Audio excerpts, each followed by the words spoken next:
I know that we shall have him well to friend. I wish we may, but yet I have a mind that fears him much, and my misgivings still fall shrewdly to the purpose. But here comes Antony. Welcome, Mark Antony. O mighty Caesar, dost thou lie so low? Are all thy conquests, glories, triumphs, spoils, shrunk to this little measure? Fare thee well. I know not, gentlemen, what you intend. Who else must be let blood? Who else is rank? If I myself, there is no hour so fit as Caesar's death hour, nor no instrument, or half that worth as those your swords made rich. With the most noble blood of all this world, I do beseech ye, do you bear me hard. Now whilst your purpled hands do reek and smoke, fulfill your pleasure, live 1,000 years, I shall not find myself so apt to die. No place with the pleasure me so, no mean of death. And here by Caesar and by you cut off, the choice and master spirits of this age. O Antony, beg not your death of us, though now we must appear bloody and cruel, as by our hands and this our present act you see we do, yet see you but our hands and this the bleeding business they have done. Our hearts you see not, they are pitiful, and pity to the general wrong of Rome. As fire drives out fire, so pity, pity. Hath done this seed on Caesar for your part. To you our swords have leaden points, Mark Antony. Our arms in strength of malice, and our hearts of brothers tempered, do receive you in with all kind love, good thoughts, and reverence. Your voice shall be as strong as any man's in this disposing of new dignities.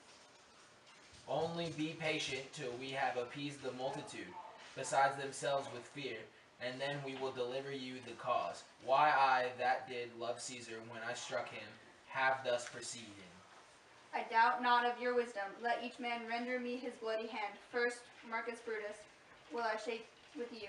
Next, Caius Cassius, do I take your hand. Now Decius Brutus, yours. Now yours, Metellus, yours, Cinna, and my valiant Casca, yours. The last, not least in love, yours, good Trebonius. Gentlemen all, alas, what shall I say? My credit now stands on such slippery ground that one or two bad ways you must concede me. Either a coward or a flatterer did I love thee, Caesar. Oh, 'tis true. If then thy spirit look upon us now, shall it not grieve thee drearer than my death? To see thy Antony making his peace, shaking the bloody fingers of thy foes, most noble in the presence of thy court, had I as many eyes as thou hast wounds, weeping as fast as they stream forth thy blood. It would become me better than to close in terms of friendship with thine enemies. Pardon me, Julius. Here wast thou, babe, brave heart. Here dost thou fall, and here thy hunters stand, signed in thy spoil, and crimson in thy leave. O world, thou wast the forest of this heart, and this indeed, O world, the heart of thee. How like a deer stroken by many princes dost thou here lie. Mark Antony, Pardon me, Caius Cassius, the enemies of Caesar shall say this, then in a friend it is cold modesty.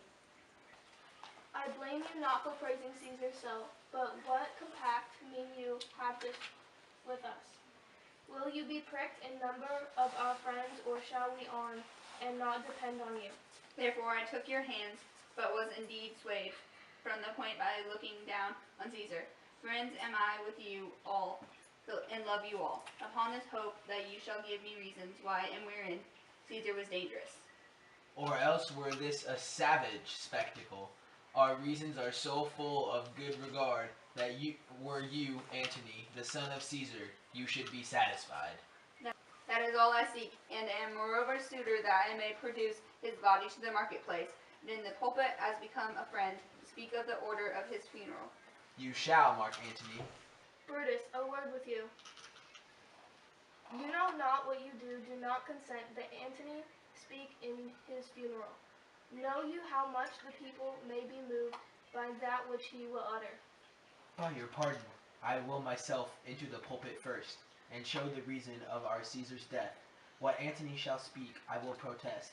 He speaks by leave and by permission, and that we are contended Caesar shall have all true rights and lawful ceremonies, and shall advantage more than do us wrong. I know not what may fall. I like it not. Mark Antony, here, take you Caesar's body. You shall not in your funeral speech blame us, but speak all good you can devise of Caesar, and say you doth by our permission. Else shall you not have any hand at all about his funeral, and you shall speak in the same pulpit whereto I am going, after my speech is ended. Be it so. I do desire no more. Prepare the body then, and follow us. Oh, pardon me, thou bleeding piece of earth, that I am meek and gentle with these butchers. Thou art the ruins of the noblest man that ever lived in the tides of time. Woe to the hand that shed this costly blood. Over thy wounds now do I prophesy, which like dumb moths do ope their ruby lips, to beg the voice and utterance of my tongue.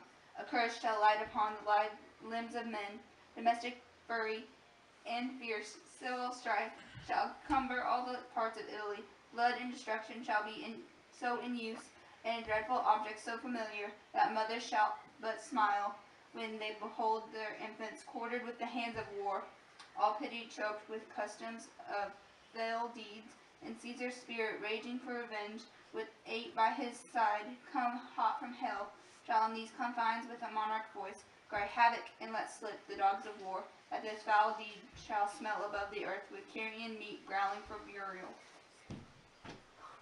You saw of Octavius Caesar, do you not? I do, Mark Antony. Caesar did write for him to come to Rome. He did receive his letters and is coming, and bid me say to you by word of mouth, O Caesar. Thy heart is big. Get thee apart and weep. Passion I see is catching for my eyes. Seeing those beads of sorrow stand and thine begin to water. Is thy master coming? He lies tonight within the 7 leagues of Rome. Post back with speed and tell him what hath chanced. Here in the morning Rome, a dangerous Rome, no room of safety for Octavius yet. Hie hence, and tell him so. Yet stay a while, thou shalt not back till I have borne this course into the marketplace. There shall I try, in my oration, how the people take the cruel issue of this bloody men, according to the which thou shalt discourse the young Octavius to the state of things. Lend me your hand.